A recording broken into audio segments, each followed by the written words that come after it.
Brand's video about HSR. Okay, I'll just skim through this very fast because I'm not really a HSR enjoyer. I think it's time to address the elephant in the room. A lot of people have been asking me, Bran, when are you next playing HSR? When's the next HSR stream? You're so behind on the story. Now, listen, I'm going to say this as openly as I possibly can. Back with Penacony, I really enjoyed the first couple of patches, and then it kind of died off for me. And what happened was I felt pressured to play the game, so I played it and then hated it. And then a lot of people were like, oh, well, if Brand played Expedition 33, I feel like, dude, to be fair, I feel like every single content creator can agree that gacha games are quite literally bottom of the barrel in terms of gaming, because everybody has PCs. All content creators have PCs. Once you tasted like a real game and then you go back to like HSR and like Genshin Impact and stuff like that, it's like you feel the difference. If you play the game when you don't want to play it, then you're gonna hate it. Then blah, blah, blah. You'll appreciate it. Developed into this kind of drama that it never should have been. So I vowed to myself at that point that I wasn't gonna play the game if I didn't feel like I wanted to play it. And I gotta keep it a buck, dude. Amphorius, for what I played, was very good. However, it kind of...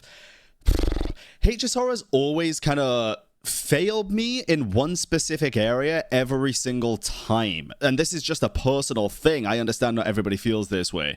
And it's that I play these games, specifically the gacha games, for the story. I feel like even like people like that defend the game is like, if you don't play the story, there's nothing else. And I always bring up the points like the gameplay of the game sucks the most. I like, what else am I supposed to say about the game? If the gameplay of a video game sucks, what does that say about the game? Like, genuinely speaking. So if I'm not enjoying the story, then I have like no incentive to play the game. Now, Wuthering Waves is a little bit different because I enjoy the combat a lot in Wuthering Waves, but HSR combat just ain't for me. I don't pull for every character. I don't pull for the meta. It is what it is. Okay, turn-based games is all about strategy. I feel like HSR does have that, but you can only strategize to a certain point, you know? Like, can you beat certain things in HSR without certain characters? Is my question. You can speed tune and that's about it. That's the only strategy. You can just speed tune. You have to pray for crits.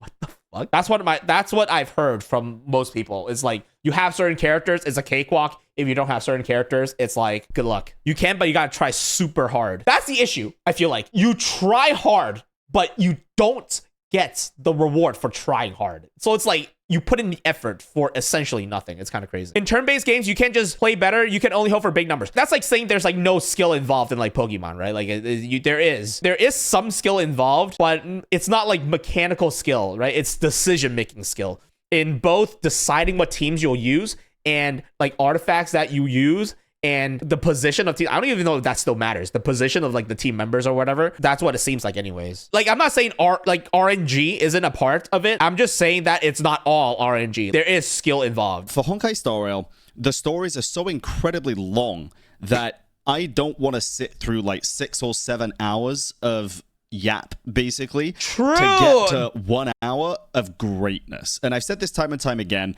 and that's kind of where I'm at with HSR at the moment. I understand a couple of the patches have been a little bit shorter. With like HSR and like Genshin Impact, both of those has very, very stale visuals that go with the dialogue. Certain scenes, like just text in a black screen. 90% of the other scenes are just people standing in a circle, just talking. And once they're done talking, you go from point A to point B to talk even more. It's so boring. I hate people that say like, oh, you don't like the story? The story's so good. It's so good. Sure, the lore might be good. Sure. The background of like why this happens and stuff like that. Like, there's an explanation for everything. Sure, it's fine. But the way they tell people, the way it's presented is so ass. It's not the same as like binging a show that's like actually, you know, like every scene is different and stuff like that, and it's visually engaging. Whereas like Genshin Impact, like Honkai Star Rail, you just read.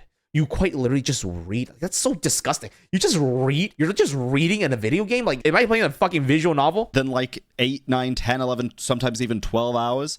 But it's 10. Is it actually 10 hours? I mean, to be fair, I feel like the Fontaine quest the first time was like actually 10 hours. At least HSR has a skip button. How's the skip button HSR? I read that it's not as good as it seems. Like, you could skip some scenes, but not other scenes. Is as good as Genshin's loadout.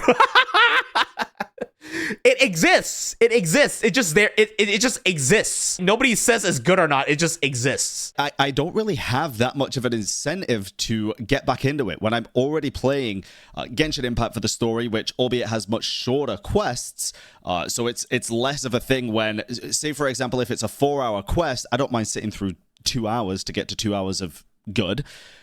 Same with Wuwar's quests at the minute are the best out of all the gachas, in my opinion. The presentation, the actual quest, the story, the time. Seems like everybody likes Wuthering Waves stories. It's pretty good. Seems like it's pretty good. Out of the gacha games, that is. It's very, very good. I have a feeling Nodcry is going to improve Genshin's as well, since they're going to be merging story quests and... It's not like about the story. It's about how it's told for me. It makes me not care for the story because it's being told so bad. I'm not going to force myself to play and then get berated for not enjoying it. I'd rather just not. 7 out of 10, Genizad, let's go! I don't want to sell you all on a lie. I don't want to come back.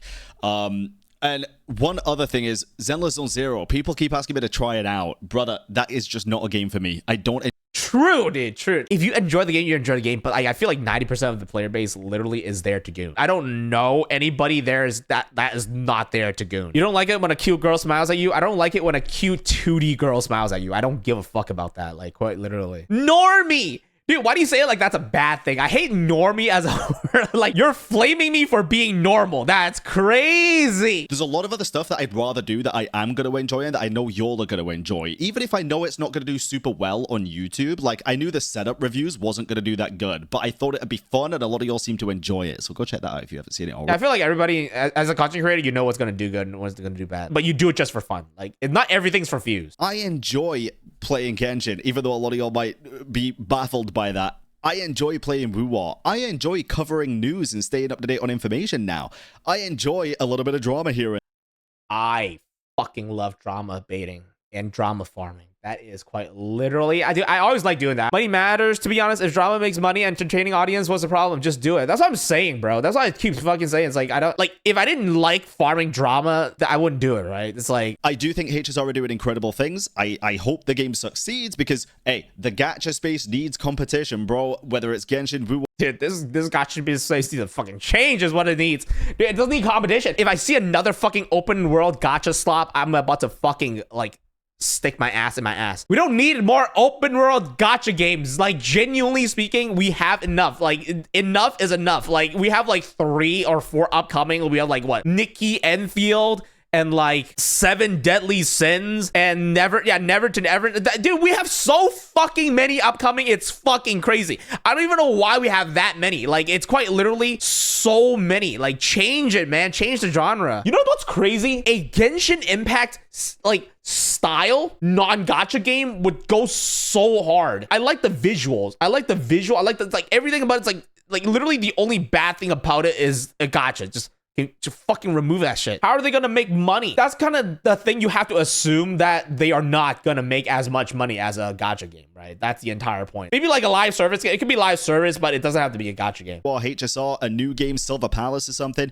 We need competition to breed excellency, right? We need games to keep one-upping each other and doing things better and doing... They're not one-upping each other, I feel like. Everybody's just creating the same slop over and over again. Saint Totas, How to Love Genshin Impact. That is a crazy title coming from Saint Totas. How to Love Genshin Again. What do you mean?